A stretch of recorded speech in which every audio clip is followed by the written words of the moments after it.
Voici quelques exemples de construction de tableau de signes d'une fonction affine.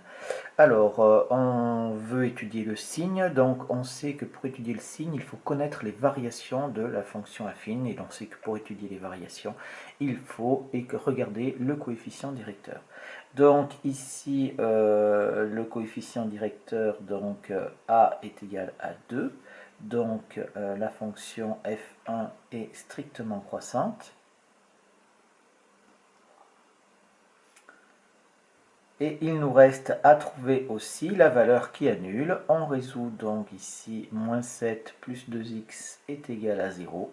Ça, c'est équivalent à dire que x est égal à 7 demi avec les équations élémentaires. Donc, on a ici pour x qui vaut 7 demi, c'est la valeur qui annule. Vous pouvez aussi utiliser moins b sur a si vous voulez, mais je préfère résoudre l'équation, ça évite de retenir encore une formule qui ne sert pas à grand chose. On va de moins l'infini jusqu'à plus l'infini, et comme la fonction elle est strictement croissante, elle va donc du bas pour aller vers le haut, donc elle va du négatif pour aller vers le positif, ça nous fait moins et plus.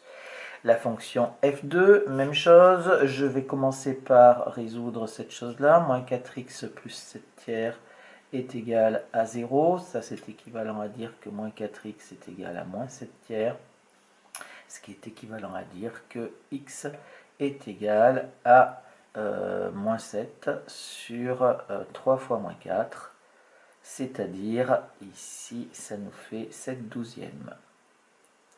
Donc 7 douzièmes, c'est la valeur qui annule ici ma fonction affine.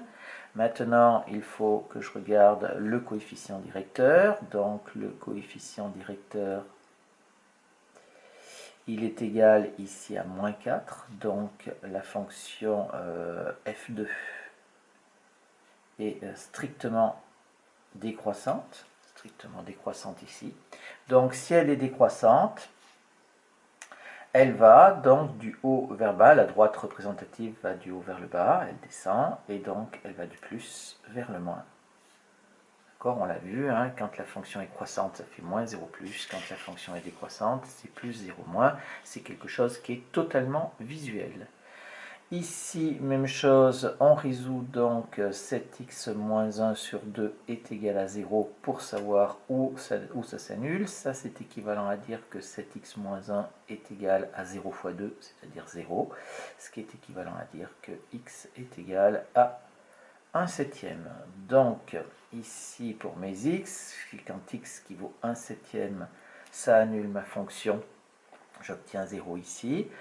Il faut que je rajoute ici a qui est égal à 7 demi.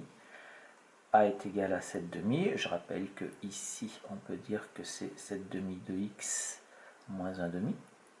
D'accord, pour l'écriture de la fonction.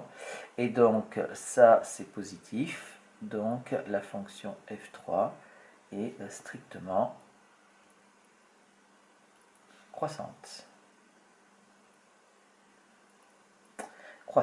On part donc du bas pour aller vers le haut, ici. La quatrième, on cherche la valeur qui annule, donc on cherche l'antécédent de 0, moins 6 moins 3x sur 5 est égal à 0. Ça, c'est équivalent à dire que moins 3 cinquièmes de x est égal à 6.